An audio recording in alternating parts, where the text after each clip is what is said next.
Hello, मेरा नाम है उज्ज्वलानंद जैन। आज हमारे साथ है अतुल तिवारी।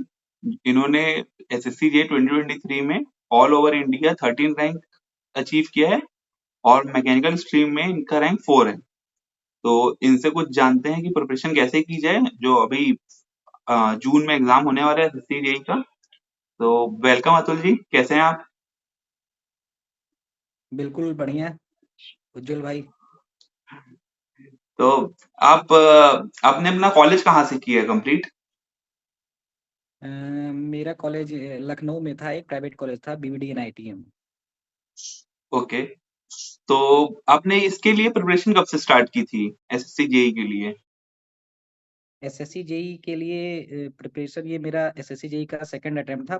पहला सीरियस अटेम्प्ट था। इसके पहले 2022 वाला जब मैंने दिया था तो बिना तैयारी के दिया था, तो प्री में मेरे 126 नॉर्मलाइज मार्क्स थे और मेंस में 184 मार्क्स थे। उसके बाद इधर फिर जब दोबारा ये सीबीटी मोड में हो गया तो मैंने इसके लिए 3 मंथ की एक प्रॉपर स्ट्रेटजी बनाई।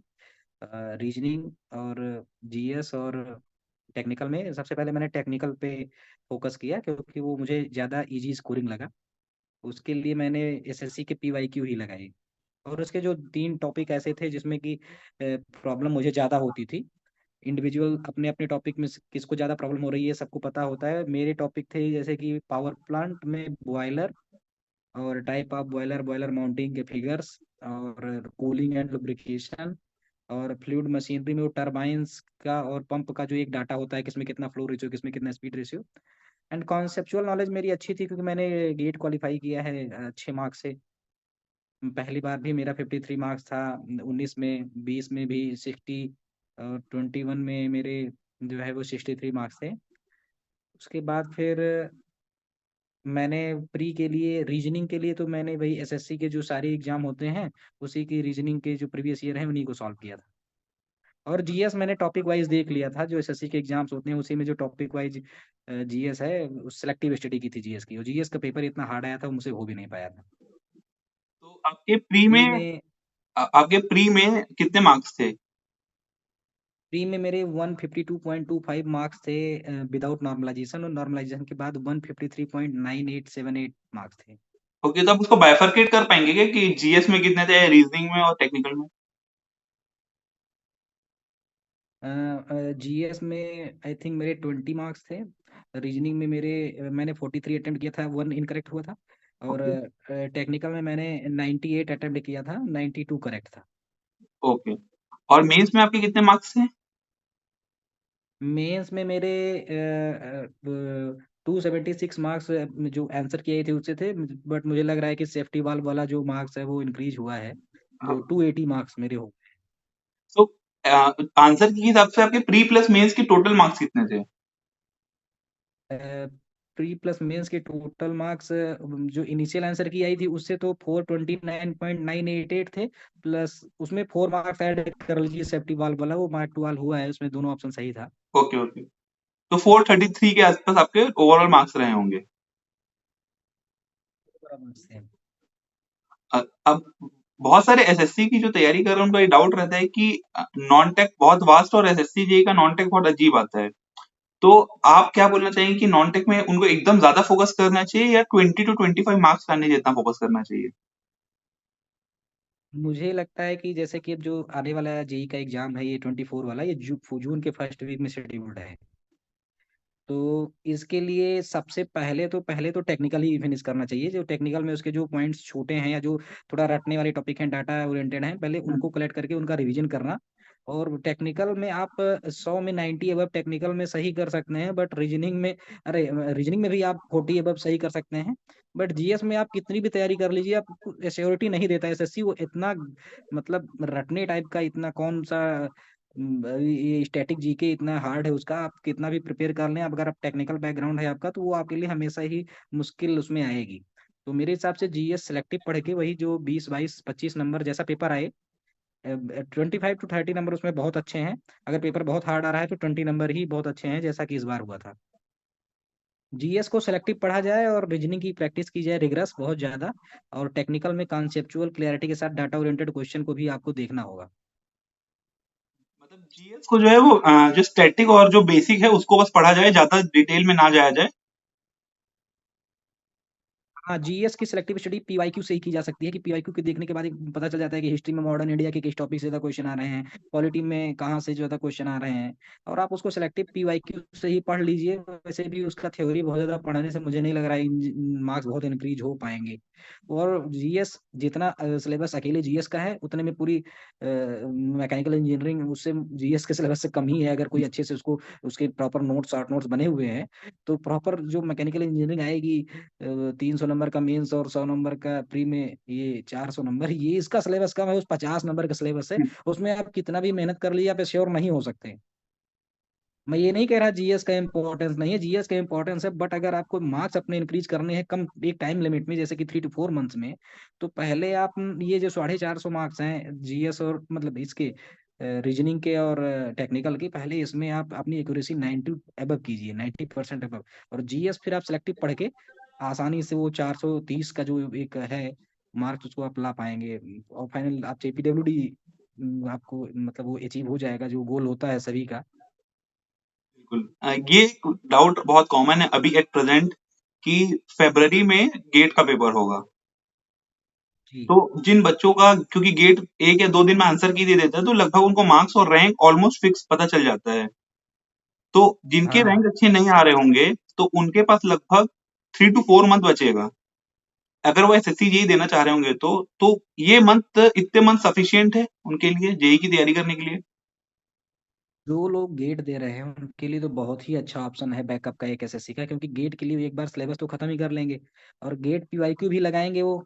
तो उनका जो एक न्यूमेरिकल का जो एक बेनिफिट होगा कि अगर मान लो एसएससी इस बार कुछ ज्यादा ही कठिन या अपना टफनेस बढ़ाता है, लेवल लेवल बढ़ाता है, वो न्यूमेरिकल ज्यादा ऐड करता है, तो गेट ओरिएंटेड कोई तैयारी किया होगा इधर 1-2 महीने, तो उसका बेनिफिट उसको उधर मिल जाएगा, और बाद में एसएससी पीवाईक्यू और ईएससी का 1 मार्क्स क्वेश्चन देख के वो अपना थ्योरेटिकल नॉलेज इंक्रीज कर लेगा, तो कहीं ना कहीं बेनिफिट तो उसको होगा। तो मतलब उनके लिए भी आसान होगा, 3 महीने में कंप्लीट आराम से किया जा सकता है। एसएससी जेई प्री के लिए 3 महीने नहीं भाई, 1 मंथ ही कम्प्लीट इनफ है। और मुझे तो लगता है कि लास्ट 10 डेज में भी वो जीएस को छोड़ दिया जाए तो 10 डेज में भी हो जाता है, और लोग टेक्निकल 10 का डेज में ही होता पढ़ है, रहे हैं। हाँ, टेक्निकल और रीजनिंग तो सबको आता ही, रीजनिंग, वो तो प्रैक्टिस का ही गेम है। वो गेट में तो भी मुझे वो लग रहा है पढ़ेंगे ही। जिसका टेक्निकल बैकग्राउंड है उसकी रीजनिंग जो है वो अच्छी होती ही है, बस थोड़ा सा अगर प्रैक्टिस कर लेगा तो स्पीड आ जाएगी। बिल्कुल बिल्कुल। तो अभी अभी तो आपका लाइफ थोड़ा चिल हो गया होगा अब तो। हाँ, लाइफ चिल तो अभी थोड़ा हो गया है ना, एक जो एक इंसान को रहता था ना कि हमने इतने मतलब करीब करीब से फेलियर देखे हैं, कि इंटरव्यू मेरा क्रैक ही नहीं हो रहा था, मैंने कई इंटरव्यू दिए, कई बहुत करीब करीब पहुंचे, नहीं हुआ, तो फिर एसएससी जेई सेलेक्ट करने का एक रीजन ही मेरा था कि इसमें इंटरव्यू नहीं। बढ़िया। तो जैसे कि आपने भी बहुत सारे एग्जाम क्लोज से दिए हैं जो कि फाइनल सिलेक्शन नहीं हुआ। कई स्टूडेंट होंगे जो बहुत डिमोटिवेट हो गए होंगे इस चीज से। मैंने भी लगभग 10 to 12 सेंट्रल के इंटरव्यू दिए हैं, उसमें भी मेरा कई जगह नहीं हुआ था, कुछ जगह हो गया। तो आप इस बारे में बच्चों को क्या बोलेंगे जो 3-4 साल से तैयारी कर रहे हैं, या कुछ लोग और ज्यादा साल से तैयारी कर रहे हैं, तो उनको कंटिन्यू करनी चाहिए मोटिवेट होके आपके हिसाब से? उनको बिल्कुल मोटिवेट होकर करना चाहिए तैयारी, और एसएससी जेई में अब कोई पार्शियलिटी नहीं है, हमें पिछले 10 साल से मैकेनिकल के साथ पार्शियलिटी होती आई है, और इस बार भी देखा जाए तो नॉर्मलाइजेशन हुआ जब मैकेनिकल के मार्क्स अच्छे थे। बिल्कुल देखा जाए तो इस बार भी कहीं ना कहीं जो लॉस हुआ वो मैकेनिकल के स्टूडेंट्स का हो गया, क्योंकि इलेक्ट्रिकल के 20 मार्क्स के करीब प्री में बढ़ गए और 16 to 18 मार्क्स बढ़ गए मेंस में, उनको ऑलमोस्ट 40 नंबर्स का जो मतलब इंक्रीज हुआ प्री प्लस मेंस में। उस तो इसके पहले तो फिर मैकेनिकल का पेपर बहुत हार्ड आता था मेंस, और कभी कुछ एसएससी ने कभी ध्यान नहीं दिया, नॉर्मलाइजेशन को नहीं मतलब किया, और हर बार इलेक्ट्रिकल को बेनिफिट होता था, मैकेनिकल का लॉस होता था। इस बार पहली बार ऐसा हुआ था कि मैकेनिकल को जब बेनिफिट होने का चांस था तो फिर नॉर्मलाइज हो गया।